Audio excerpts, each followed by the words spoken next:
Kashmir has never been an integral part of India. Kashmir has never been an integral part of India. Kashmir has never been an integral part of India.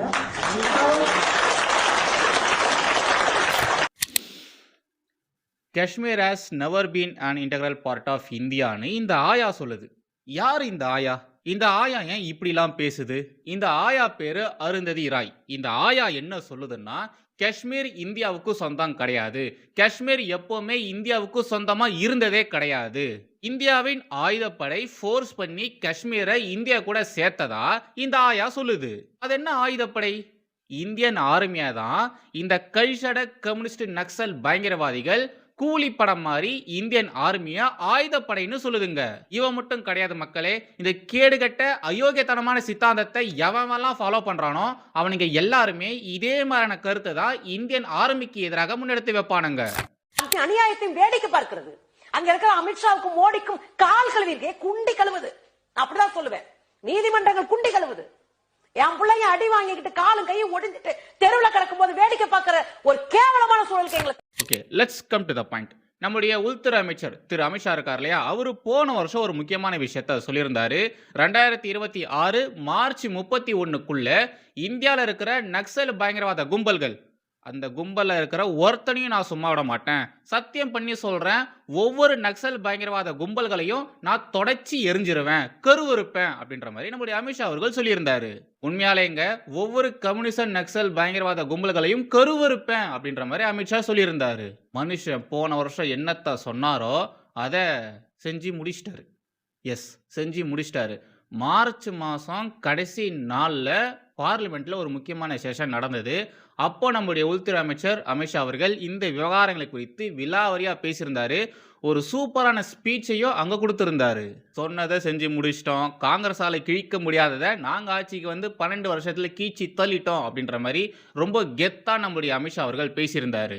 பார்லிமெண்ட்டில் நிறைய முக்கியமான விஷயங்கள் குறித்து நம்முடைய அமித்ஷா அவர்கள் பேசியிருந்தாரு. அதில் ரொம்ப ரொம்ப முக்கியமான ஒரு சின்ன போர்ஷனை மட்டும் உங்களுக்காக கட் பண்ணி கொண்டு வந்திருக்கேன், சைடில் போடுறேன், அதை கொஞ்சம் பாருங்க. देर क्यों लगी? क्योंकि बीच में छत्तीसगढ़ में कांग्रेस की सरकार थी. मैं आज रिकॉर्ड पर ये कहना चाहता हूं, बिहार 24 के पहले नक्सल मुक्त हो चुका था. महाराष्ट्र एक तहसील छोड़कर 24 के पहले नक्सल मुक्त हो. ओडिशा 24 के पहले नक्सल मुक्त हो चुका था. झारखंड एक जिला छोड़कर 24 के पहले नक्सल मुक्त हो चुका था. सिर्फ छत्तीसगढ़ नहीं हुआ था क्योंकि वहां कांग्रेस की सरकार थी.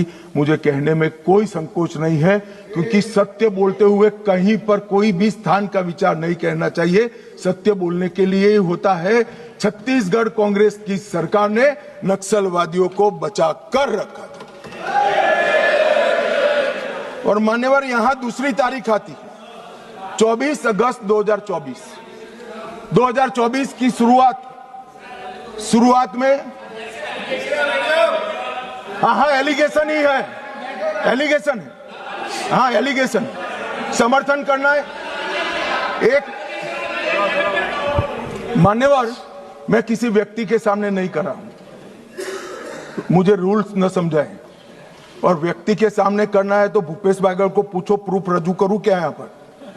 हाँ बोले तो बोलो वरना फंस जाओगे. நக்சல் முக்து பாரத்தை எப்படி வெற்றிகரமாக பாஜக பண்ணி முடிச்சிருக்கோ, அதே மாதிரி கூடிய சீக்கிரமே காங்கிரஸ் முக்து பாரத்தையும் பாஜக பண்ணி முடிப்பாங்க. அந்த ஒரு நம்பிக்கை எல்லாருக்குமே இருக்கு. ஓகே, இந்த ஸ்பீச்சில் நம்மளுடைய அமித்ஷா அவர்கள் என்னெல்லாம் சொல்லியிருக்காரு அப்படின்றத நான் உங்களுக்கு சொல்கிறேன், நம்ம ஸ்லாங்கில் தமிழில் சொல்கிறேன். அதாவது தலைவர் என்ன சொல்கிறாரு, சத்தீஸ்கர், பீகார், மகாராஷ்டிரா, ஒரிசா, ஜார்க்கண்ட், தெலுங்கானா, ஆந்திரான்னு பல இடங்களில் நக்சல் நாய்களுடைய அட்டூழியம் அதிகமாக இருந்துச்சு. சத்தீஸ்கரை தவிர்த்து மற்ற இடங்களில் இருந்த நக்சல் பயங்கரவாத கும்பல்களை நாங்கள் வெற்றிகரமாக கருவறுத்துட்டோம். ஆனால் சத்தீஸ்கரில் எங்களுக்கு நேரம் கொஞ்சம் அதிகமாச்சு. அங்கே இருக்கிற நக்சல் பயங்கரவாதிகளை கருவறுக்கிறதுக்கு எங்களுக்கு கொஞ்சம் கஷ்டமாக இருந்துச்சு. அதுக்கு காரணம் காங்கிரஸ்ல இருக்கிறவனுங்க நக்சல் பயங்கரவாதிகளுக்கு ஆதரவா இருந்தானுங்க. அந்த நக்சல் பயங்கரவாத நாய்களுக்கு அடைக்கலம் கொடுத்து அவனுங்களுக்கு தேவையான விஷயங்களை, அந்த அடிப்படை தேவைகள், அவனுக்கு கேட்கக்கூடிய விஷயங்கள், அது எல்லாத்தையுமே காங்கிரஸ்காரனுங்க பண்ணி கொடுத்தானுங்க. இதெல்லாம் அமித்ஷா சொல்லிட்டு இருக்காரு. அப்போ குறுக்கால புகுந்து எந்த கட்சி எம்பின்னு தெரியல, கண்டிப்பா காங்கிரஸ் கட்சியை சேர்ந்த எம்பியா தான் இருப்பாரு. வாயை மூடிக்கிட்டு சும்மா இல்லாம, இல்ல இல்ல இல்ல இல்ல இதெல்லாம் வெறும் குற்றச்சாட்டு மட்டும்தான், இதெல்லாம் வெறும் அலிகேஷன் மட்டும்தான் அப்படின்ற மாதிரி கத்திக்கிட்டு கடந்தாரு. அப்போ நம்ம தலைக்கு வந்தது பாருங்க கோவம். ஆமாண்டா லவுடு, குற்றச்சாட்டு தான்டா. எவெல்லாம் எந்த காங்கிரஸ்காரனெல்லாம் நக்சல் பயங்கரவாத நாய்களுக்கு ஆதரவா இருந்தான், எவெல்லாம் எந்த காங்கிரஸ்காரெல்லாம் நக்சல் பயங்கரவாதிகள் கூட சேர்ந்து கூத்தடிச்சான் அப்படின்றத சொல்லவா, ப்ரூஃப் எடுத்து போடவா அப்படின்ற மாதிரி அமித்ஷா கேட்டதுக்கு அப்புறம் எதிர்க்க இருந்தவர் அப்படியே ஆஃப் ஆயிட்டாரு. ஏங்க உங்களுக்கெல்லாம் கொஞ்சம் கூட புத்தியே இல்லையாங்க?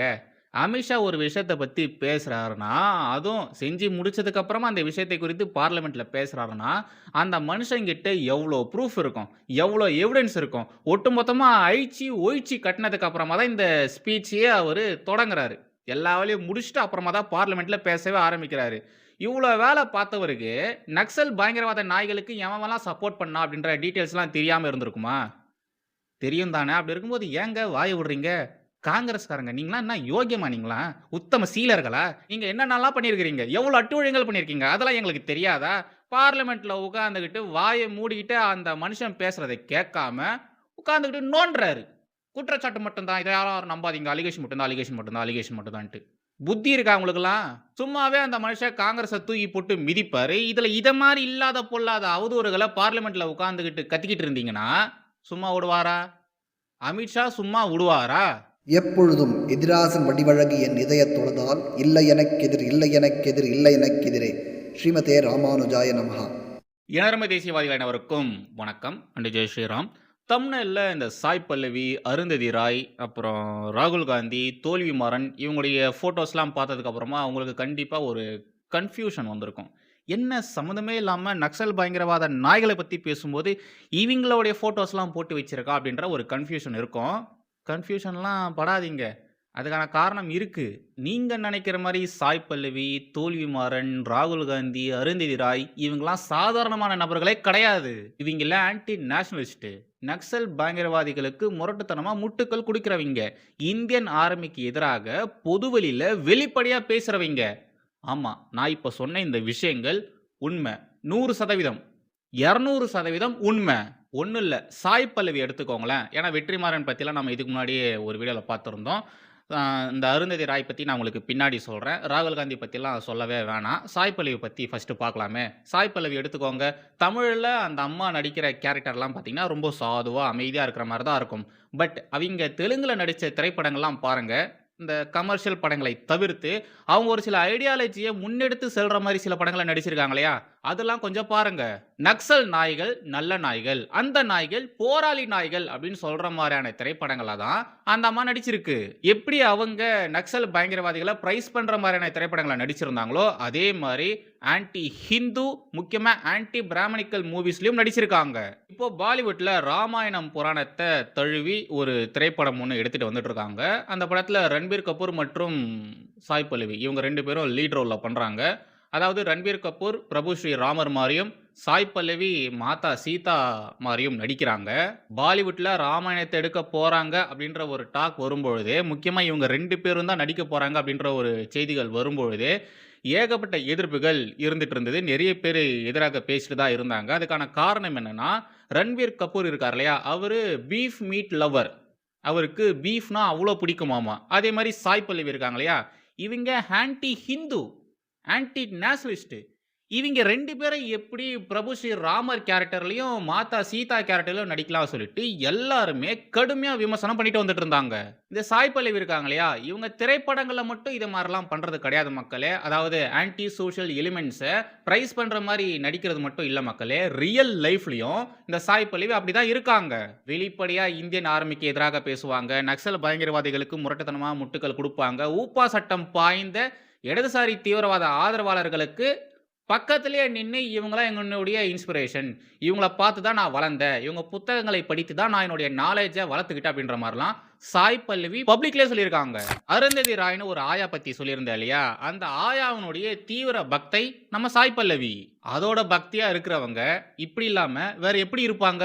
சாய் பல்லவி மட்டும் கிடையாது, நம்ம தமிழ் ஃபிலிம் இண்டஸ்ட்ரியிலையும் நிறைய டைரக்டர்ஸ், முக்கியமான டைரக்டர்ஸ் அவங்க எல்லாருமே இந்த ஆயாவுடைய டிவோட்டியாலாம் இருக்காங்க. கம்யூனிசம் நக்சல் பயங்கரவாதிகள் இதை மாதிரி தான் பல இடங்கள்ல பரவி இருக்கிறானுங்க. நக்சல் பயங்கரவாத நாய்கள் தீவிரவாத செயல்களில் ஈடுபடுவானுங்க. அதை ஜஸ்டிஃபை பண்ணுற மாதிரி இந்த அருந்ததி ராய், கிரீஷ் கர்நாட், சாய் பல்லவி, பிரகாஷ் ராஜ், கார்த்திக் சுப்ராஜ் மாதிரியான நபர்கள் எழுத்துக்கள் மூலியமாக, நாடகங்கள் மூலியமாக, திரைப்படங்கள் மூலியமாக நக்சல் நாய்கள் நல்ல நாய்கள், நக்சல் நாய்கள் போராளி நாய்கள் அப்படின்ற ஒரு பிம்பத்தை கட்டமைப்பானுங்க. அதாவது அந்த பக்கம் இந்த நக்சல் பயங்கரவாத நாய்கள் தீவிரவாத செயல்களில் ஈடுபடுவானுங்க, அப்பாவி பொதுமக்களை கொடூரமா கொன்னு குவிப்பானுங்க, அரசுக்கு எதிராக தேவையில்லாத சமூக விரோத செயல்கள் எல்லாம் ஈடுபடுவானுங்க. ஆனா இந்த பக்கம் இந்த பிரபலங்கள் இவனுங்களா என்ன பண்ணுவானுங்கன்னா, அதெல்லாம் மக்களுக்காக தான் அவங்க பண்றாங்க, அவங்க எல்லாருமே மக்களுக்காக தான் பாடுபடுறாங்க, அவங்க எல்லாருமே மக்களின் நலனுக்காக தான் இவ்வளோ விஷயங்கள் இறங்கி செய்யறாங்க அப்படின்ற மாதிரி இவங்க செய்யக்கூடிய இந்த கேடுகட்ட வேலைகளை இந்த கும்பல் இங்க உட்கார்ந்துகிட்டு மக்கள்கிட்ட வேற விதமா ப்ரொஜெக்ட் பண்ணுங்க. தோல்வி மாறன் சொல்லியிருந்தா இல்லையா, ப்ரொபகேண்டா அப்படின்ற ஒரு விஷயத்த, அந்த ப்ரொபகேண்டா விஷயத்த இதுங்க எல்லாருமே இங்க உட்கார்ந்து காலங்காலமா பண்ணிக்கிட்டு இருந்தானுங்க. இப்படிதான் அவனுங்க அங்க பயங்கரவாத செயல்கள் செய்வானுங்க, இங்க உட்கார்ந்துகிட்டு இவனுங்க அந்த ப்ரொபகேண்டாவா வேற மாதிரி மாத்தி விடுவானுங்க. எப்படி இந்த ஹமாஸ் பயங்கரவாத அமைப்புகளை இங்க இருக்கிற தமிழகத்தில் இருக்கக்கூடிய ஒரு சில இஸ்லாமிய அமைப்புகள் இங்க உட்கார்ந்துகிட்டு இந்த ஆடு அமீர் சுல்தான் இருக்கா இல்லையா, இவனு மாதிரியான நபர்கள் ஹமாஸ் பயங்கரவாத அமைப்பு கிடையாது, அவங்க போராளிகள், மக்களின் விடுதலைக்காக போராடக்கூடிய போராளிகள்னு எப்படி தீவிரவாதிகளையும் பயங்கரவாதிகளையும் இங்க உட்கார்ந்துகிட்டு ஒயிட் வாஷ் பண்றானுங்களோ அதே மாதிரியான காரியத்தை தான் இந்த நக்சல் பயங்கரவாதிகள் கிட்டையும் இவனுக்கு பண்ணிட்டு வந்துட்டு இருக்கானுங்க. நக்சல் பயங்கரவாத அமைப்புகள், இஸ்லாமிய பயங்கரவாத அமைப்புகள் இவங்களெல்லாம் ஒயிட் வாஷ் பண்ற வேலையா தான் இங்க இருக்கிற சின்ன திரை கூத்தாடிகள், பெரிய திரை கூத்தாடிகள் இவனுங்க காலங்காலமா பண்ணிட்டு வந்துட்டு இருக்கானுங்க. முக்கியமா கிரீஷ் கர்நாட், இந்த கிரீஷ் கர்நாட் இருக்கா இல்லையா, இவனுக்கு எவ்வளவு சூ கொழுப்பு இருந்ததுன்னா, நான் நக்சல் தான், நான் நக்சல் பயங்கரவாதி தான் அப்படின்ற மாதிரி டிஷர்ட்டை, அந்த பிரிண்ட் போட்ட டிஷர்ட்டை போட்டுக்கிட்டு பப்ளிக்ல இருப்பான். நிறைய நிகழ்ச்சிகளுக்கு அந்த டிஷர்ட்டை போட்டுக்கிட்டே போவான். அப்போ பார்த்துக்கோங்க, இந்த நக்சல் பயங்கரவாத அமைப்புக்கு ஆதரவாக அவங்க பண்ணக்கூடிய பயங்கரவாத செயல்களுக்கு இங்கே ஒயிட் வாஷ் பண்ணுறதுக்காக எவ்வளோ பேர் இருக்காங்கன்னுட்டு. சும்மா கிடையாது மக்களே, சும்மா கிடையாது. இந்த கம்யூனிஸ்ட் நக்சல் பயங்கரவாதிகள் அவ்வளோ கேடுகட்ட காரியத்தை நம்ம நாட்டில் செஞ்சுருக்கானுங்க. நம்ம நாடு முன்னேறிடக்கூடாது, நம்ம நாடு வளர்ச்சி பாதையில் போயிடக்கூடாது அப்படின்றதுக்காக இவனுங்க அவ்வளோ மோசமான காரியங்களை செஞ்சுருக்கானுங்க. பல அப்பாவி பொதுமக்களை கொண்டு குவிச்சிருக்கானுங்க. இவனுங்களால தான் நம்ம நாடு இவ்வளோ ட்ரபிள்ஸை ஃபேஸ் பண்ணியிருக்கு, அவ்வளோ ஸ்ட்ரகிள்ஸை ஃபேஸ் பண்ணியிருக்கு. நம்ம நாடு எப்பயோ முன்னேறி இருக்கணும், ஆனால் முன்னேறாமல் போனதுக்கு ரெண்டு முக்கியமான காரணங்கள் இருக்குது. ஒன்று காங்கிரஸ், இன்னொன்று இந்த கம்யூனிஸ்ட் நக்சல் பயங்கரவாத அமைப்பு. இவங்க ரெண்டு பேரும் தான். இந்த சைடில் ஒரு ஸ்க்ரீன்ஷாட் ஒன்று போடுறேன், இது செம்ம வைரலாக போயிட்டு இருந்தது. அதாவது நம்மளுடைய அமித்ஷா அவர்கள் சிபிஐஎம்ஐ பற்றி ஒரு முக்கியமான விஷயத்த சொல்லியிருந்தாரு. அதை பாஜக அவங்களுடைய அஃபிஷியல் ட்விட்டர் பக்கத்தில் அதை ட்வீட்டாக போட்டிருந்தாங்க. ஓகேங்களா, அந்த ட்வீட்டை ஷேர் பண்ண இந்த சிபிஐஎம் அவங்க கதறன்னு கதறியிருக்காங்க. இந்த விஷயந்தான் செம வைரலாக போயிட்டு இருந்தது. அதாவது பாஜக போட்டிருக்கக்கூடிய அந்த ட்வீட்டு அது என்னன்னா, ஆக்சுவலாக அது நம்முடைய அமித்ஷா அவர்கள் சொன்ன விஷயம், அதை தான் ட்வீட்டாக போட்டிருக்காங்க. நம்ம அமித்ஷா சொன்னார் அப்படின்ற மாதிரியே சொல்லிக்கலாம். 1969 இந்தியாவில் சிபிஐஎம் அதாவது மறுவச்ச கம்யூனிஸ்ட் கட்சி இங்கே உருவாக்கப்பட்டது. இந்த கட்சி உருவாக்கப்பட்டதன் நோக்கம் என்னன்னா, இந்த நாட்டின் வளர்ச்சியோ இல்லை இந்த நாட்டினுடைய மக்களின் உரிமையை பாதுகாக்கிறதோலாம் ஒன்றும் கிடையாது. சப்பமுக சைனாக்காரன், ரஷ்யாக்காரன் இவனுங்க நாட்டில் ஒரு சில விஷயங்கள் பண்ணியிருப்பானுங்க. அதை முன்னுதாரணமாக எடுத்துக்கிட்டு, ஃபார் எக்ஸாம்பிள் இந்த ஆயுதப்படையை வச்சுக்கிட்டு தான், இந்த ஆயுத புரட்சி செஞ்சு தான் நாம் நாட்டை ஆளணும். அவனுங்க நாட்டிலலாம் சர்வாதிகார ஆட்சி தானே நடந்துகிட்ருக்கு. அதை மாதிரியான சர்வாதிகார ஆட்சி இந்தியாவுக்கு வரணும். இந்த பார்லிமெண்ட்டில் ஜனநாயக ரீதியில் நடக்கிற ஆட்சியெலாம் இங்கே இருக்கக்கூடாது அப்படின்ற மாதிரியான விஷயங்களை முன்னெடுத்து தான் இந்த சிபிஐஎம் அப்படின்ற ஒரு கட்சியை இங்கே உருவாக்குனாங்க. ஆனால் அவங்களால அந்த ஒரு விஷயத்தை அச்சீவ் பண்ண முடியல. நம்ம நாட்டில் ஜனநாயக ரீதியிலான ஆட்சி தான் நடந்துட்டு இருக்கு அப்படிங்கிற மாதிரி அமித்ஷா சொல்லியிருந்தாரு. அமித்ஷா இப்படி சொன்னதெல்லாம் பார்த்ததுக்கப்புறம் இவனுங்களுக்கு பயங்கரமாக காண்டாயிடுச்சு. இதுக்கு ரெஸ்பான்ஸ் பண்ணுற விதமாக இந்த மறுவச்ச கம்யூனிஸ்ட் கட்சி என்ன சொல்லியிருந்தாங்கன்னா, நீங்கள் பொய் பேசுகிறத தயவு செய்து நிறுத்துங்க. 1964 எங்களுடைய கட்சி இந்த சிபிஐஎம் அப்படின்ற இந்த ஒரு கட்சி உருவாக்கப்பட்டிருந்தாலும் நாங்கள் இந்த நாட்டுக்காக தான் உழைக்கிறோம். சுதந்திர போராட்டத்தின் பொழுது என்ன மாதிரியான விஷயங்கள் நாங்கள் செஞ்சோமோ அதை மட்டும்தான் செஞ்சுட்டு வந்துட்டுருக்கோம். எங்களுடைய போராட்டத்தின் மூலியமாக நாங்கள் பார்லிமெண்ட்டில் மட்டும் இல்லாமல் எல்லா இடத்துலையுமே மக்கள் பிரச்சனை குறித்து மட்டும்தான் பேசிகிட்டு இருக்கோம். இன்னைக்கு இந்திய அரசியலமைப்பின் முக்கியமான கோட்பாடுகளை அழிச்சிட்டு இருக்கக்கூடிய தேச துரோகி கிட்டே இருந்து எங்களுக்கு ஒன்றும் சர்டிஃபிகேட் தேவை கிடையாது. நீங்களா தேச துரோகிகள், தேச துரோகியா இருக்கக்கூடிய நீங்க எங்களுக்கு சர்டிபிகேட் கொடுக்க வேண்டாம் அப்படின்ற மாதிரி பாவம் கதறி செத்துருக்குதுங்க. டேய் கழிசட கம்யூனிஸ்ட் நாதாரிகளா, யாரா தேச துரோகி? யாரு தேச துரோகி?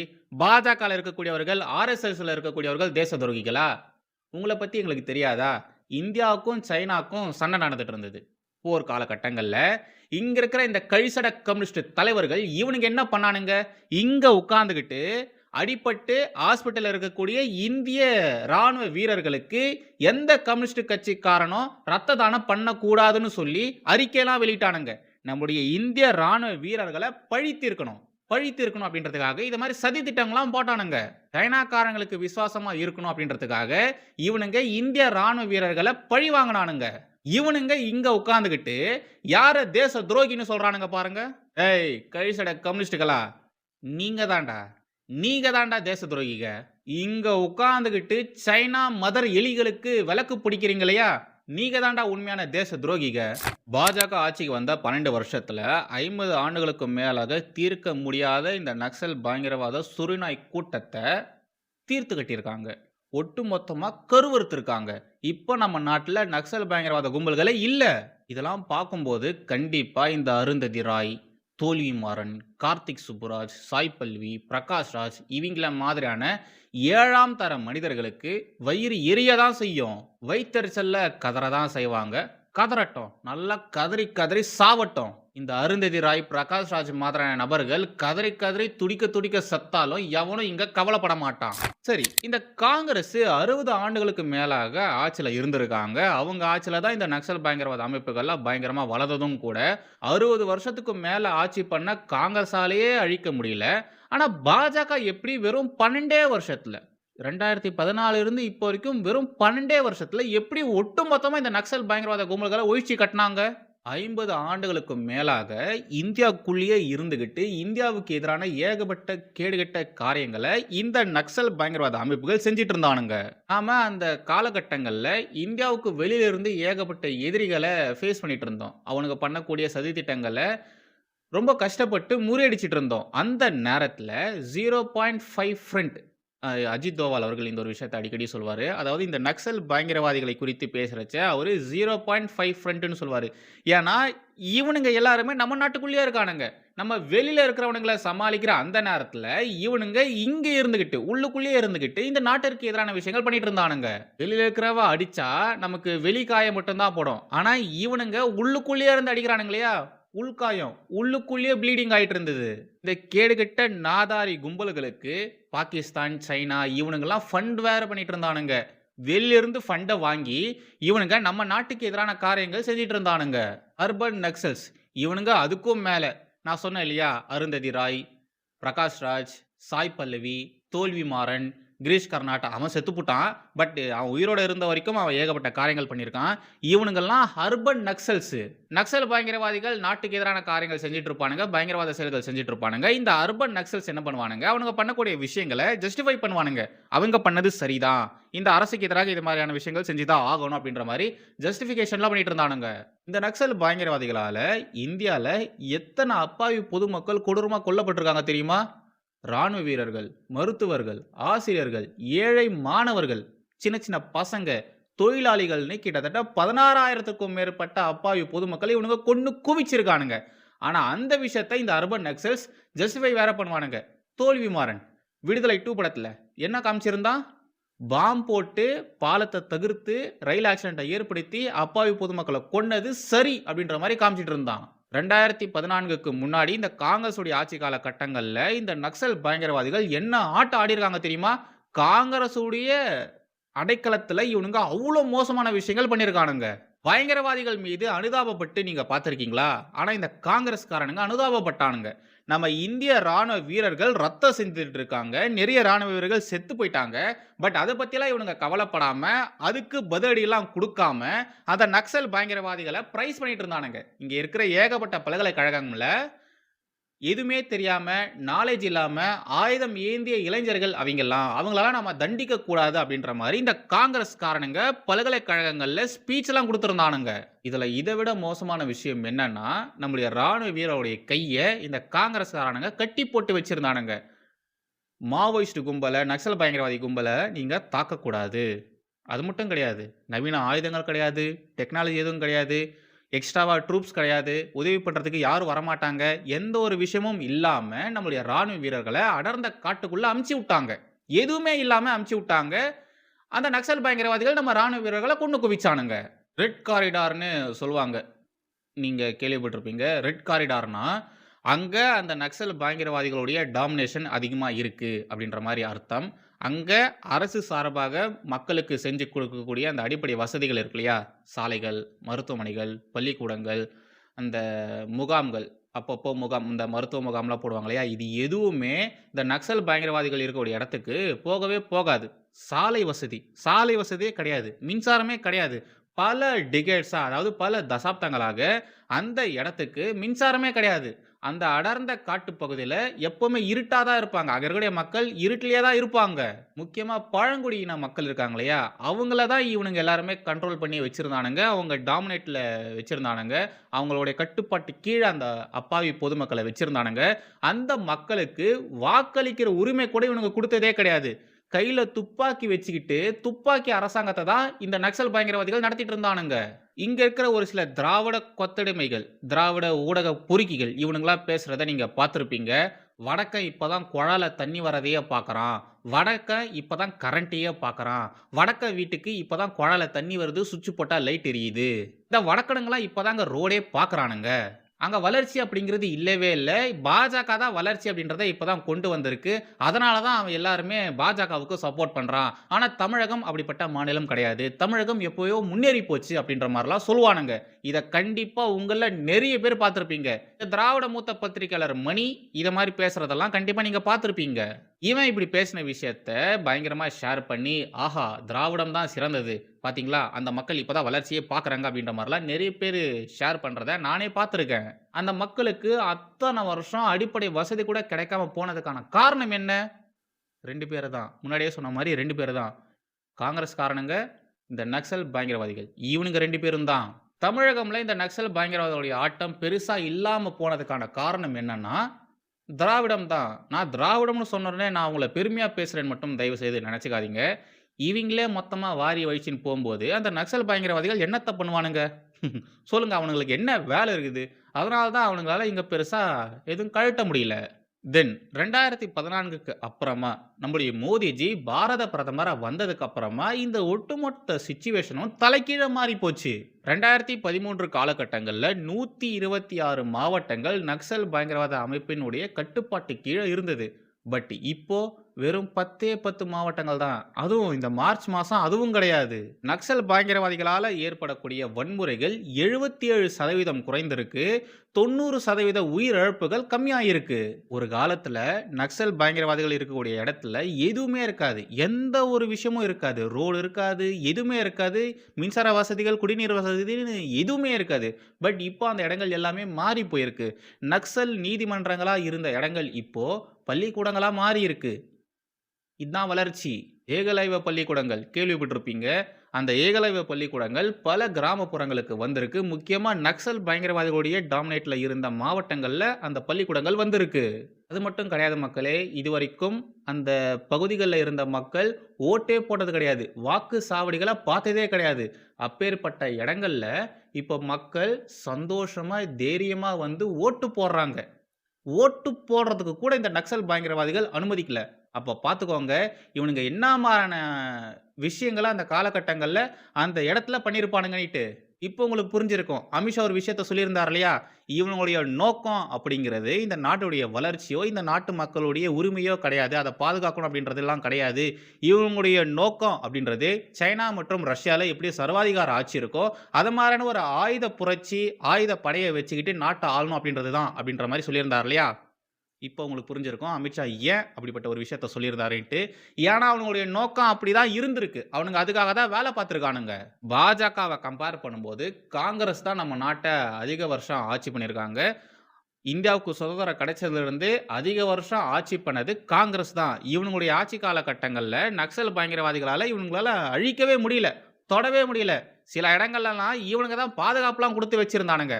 அப்பேற்பட்ட அந்த சுருநாய் கூட்டத்தை ஓட ஓட விரட்டி அடிச்சு கருவறுத்தது பாஜக தான். அதுவும் இந்த 12 வருஷத்துல வெறும் 12 வருஷத்துல இப்படிப்பட்ட ஒரு விஷயத்த பண்ணி முடிச்சிருக்காங்க. காங்கிரஸ் நக்சல் பயங்கரவாதிகளுக்கு தேவையான விஷயங்களை பண்ணி கொடுத்தது, காங்கிரஸ் நக்சல் பயங்கரவாதிகளுக்கு அடைக்கலம் கொடுத்தது, காங்கிரஸ் நக்சல் பயங்கரவாதிகளுக்கு பாதுகாப்பு கொடுத்தது. ஆனா பாஜக அவனுங்களை கருவறுத்துடுச்சு. நம்முடைய பாரத பிரதமர் மோடி இருக்கார் இல்லையா, அவரு சாதாரணமான நபர்லாம் கிடையாது. அந்த ஆள் மாதிரி பவர்ஃபுல் மிக்க ஒரு லீடர் இந்த உலகத்துல இல்லவே இல்லை. அவர் கூட நம்முடைய அமித்ஷா வியூகம் போட்டு பிளான் போட்டு இந்த கேடுகட்ட கூட்டத்தை விரட்டி அடிச்சிருக்காரு. அதுக்கப்புறம் ராணுவ வீரர்களை இந்த காங்கிரஸ்காரனுங்க கண்டுக்கவே இல்லை, சுத்தமா கண்டுக்கவே இல்லை. அந்த வீரர்களுக்கு தர வேண்டிய அடிப்படை பாதுகாப்பு வசதிகள் கூட இவனுங்க கொடுக்கவே இல்லை. ஆனா பாஜக என்ன பண்ணாங்க, ராணுவ வீரர்களுக்கு முழு சுதந்திரம் கொடுத்துட்டாங்க. நீ என்ன வேணாலும் பண்ணிக்கோ, இந்த நக்சல் பயங்கரவாத அழிக்கிறதுக்கு நீ எவ்வளவு எக்ஸ்ட்ரீம் போறியோ போய்க்கோ, ஆனா நீ அவனை அழிச்சிரு. உனக்கு என்னென்னலாம் தேவைப்படுது, இதை மாதிரி கருவிகள் தேவைப்படுதா, ஆயுதங்கள் தேவைப்படுதா, டெக்னாலஜி வைஸ் உனக்கு என்ன தேவைப்படுது அப்படின்ற மாதிரி ஒன்னொன்னுத்தையும் கேட்டு பாஜக அரசு ராணுவ வீரர்களுக்கு பண்ணி கொடுத்துருக்கு. அதெல்லாம் வச்சுக்கிட்டு தான் நம்மளுடைய ராணுவ வீரர்கள் அந்த நக்சல் பயங்கரவாத கூட்டத்தை ஓய்ச்சி கட்டியிருக்காங்க. இந்த நக்சல் பயங்கரவாதிகளுக்கு புரட்சிப்படை கிளர்ச்சி படைன்னு சுத்துற நாதாரிகளுக்கு பாஜக கொடுத்தது 2 ஆப்ஷன் தான். ஒன்று, நீ பண்ற விஷயத்த விட்டுட்டு வந்துரு, அப்படி இல்லைன்னா உன்னை தீத்து கட்டிடுவோம், உன்னை கருவறுத்துருவோம் அப்படின்ற மாதிரி தான் 2 ஆப்ஷனை முன்னெடுத்து வச்சாங்க. நிறைய பேர் நாங்கள் இதுக்கப்புறம் இது மாதிரிலாம் பண்ண மாட்டோன்னு ஆயுதத்தெல்லாம் கொடுத்துட்டு சரணாகதி அடைஞ்சிட்டாங்க. இன்னும் ஒரு சில பேர் கோக்கு மாக்கா சுற்றிட்டு இருந்தானுங்க, அவனுங்க எல்லாருமே ஓய்ச்சி கட்டிட்டாங்க. நக்சல் பயங்கரவாதிகள் கட்டுப்பாட்டில் இருந்த பல இடங்கள் இப்போ மீட்கப்பட்டிருக்கு. பல இடங்களில் ஆல்மோஸ்ட் எல்லா இடத்தையுமே மீட்டுட்டாங்க. இப்போ அந்த இடங்களில் வளர்ச்சி வந்துட்டு இருக்கு. அங்கே ஸ்கூல்ஸ் வருது, மருத்துவமனைகள் வருது, அந்த குழந்தைங்களுக்கு பசங்களுக்கு தேவையான விஷயங்கள் என்னென்ன அவங்களுக்கு தேவையான இருக்கோ அது எல்லாமே கொண்டு வந்துட்டு இருக்காங்க. வளர்ச்சியை நோக்கி அந்த பகுதிகள் போயின்னு இருக்கு. இந்த காங்கிரஸ்காரனுங்க என்ன பண்ணிட்டு இருந்தானுங்க, எப்பெல்லாம் இந்த நக்சல் பயங்கரவாதிகள் பயங்கரவாத செயல்களில் ஈடுபடுறானுங்களோ அப்பெல்லாம் சமாதான பேச்சுவார்த்தை நடத்திட்டு இருந்தானுங்க. அங்க நம்ம ராணுவ வீரர்களை கொன்னு இருக்கானுங்க, அப்பாவி பொதுமக்களை கொன்னு குவிச்சிருக்கானுங்க, அவனுங்க கிட்ட போயிட்டு இவனுங்க சமாதான பேச்சுவார்த்தை நடத்திட்டு இருந்தானுங்க. ஆனா பாஜக அது மாதிரிலாம் பண்ணல. பல்லுக்கு பல்லு ஏதோ சொல்லுவாங்களே, அடிக்கு அடி பல்லுக்கு பல்லா, அதை மாதிரி தான் டிட் ஃபார் டாட் தான். நீ என்ன பண்ணுறியோ அதுதான் உனக்குன்னு சொல்லி பாஜக வச்சு செஞ்சு விட்டுருச்சு. சமாதான பேச்சுவார்த்தையே கிடையாது. இந்த நாதாரிகள் கிட்டலாம் என்னத்த பேச்சுவார்த்தையை வேண்டி கிடக்குன்னு சொல்லிட்டு ஒட்டு மொத்தமாக அழிச்சிட்டாங்க. இந்த தோல்வி மாறன், பிரகாஷ் ராஜ், கார்த்திக் சுப்ராஜ், சாய் பல்லவி, அருந்ததி ராய் மாதிரியான நபர்கள் இங்கே உட்காந்துக்கிட்டு ரவுடியிசம், கட்ட பஞ்சாயத்து, வன்முறை, மாவோயிசம், நக்சலிசம் இவங்க எல்லாருமே நல்லவங்க அப்படின்ற மாதிரி ப்ரைஸ் பண்ணிட்டு இருந்தாங்க. அடுத்த தலைமுறை அவங்க பண்ணக்கூடிய விஷயங்களை ஃபாலோ பண்ணணும், அதையும் நாம பண்ணணும் அப்படின்ற மாதிரி இங்கே உட்காந்துக்கிட்டு ஒரு ப்ரொபகண்டாவை நடத்திட்டு வந்துட்டு இருந்தானுங்க. பட் இதுக்கப்புறம் அது எதுவுமே வேலைக்கு ஆகிறதுக்கு வாய்ப்பே கிடையாது. ஃபைனலி என்னை பொறுத்த வரைக்கும் தீவிரவாதிகள் மட்டும் தீவிரவாதிகள் கிடையாது. எவெல்லாம் தீவிரவாதிகளுடைய பயங்கரவாத செயல்களை சப்போர்ட் பண்ணுறானுங்களோ, அவங்களுக்கு ஆதரவாக நிற்கிறானுங்களோ அவனுங்களும் தீவிரவாதிகள் தான். எப்படி இந்த நக்சல் நாய்களை வழிக்கு கொண்டு வரத்துக்கு மத்திய பாஜக அரசு ஒரு சில நடவடிக்கைகளை எடுத்தாங்களோ, அதே மாதிரி இங்கே இருக்கக்கூடிய அர்பன் நக்சல்ஸை, இதுங்க மாதிரியான அர்பன் நக்சல்ஸை வழிக்கு கொண்டு வரத்துக்கு நடவடிக்கைகள் எடுக்கணும். அப்படி செஞ்சா மட்டும்தான் இவனுங்களா அடங்குவானுங்க. அப்பதான் இவனுங்க அடுத்த தலைமுறைக்கு அந்த கேடுகட்ட சித்தாந்தத்தை பரப்பாம இருப்பானுங்க.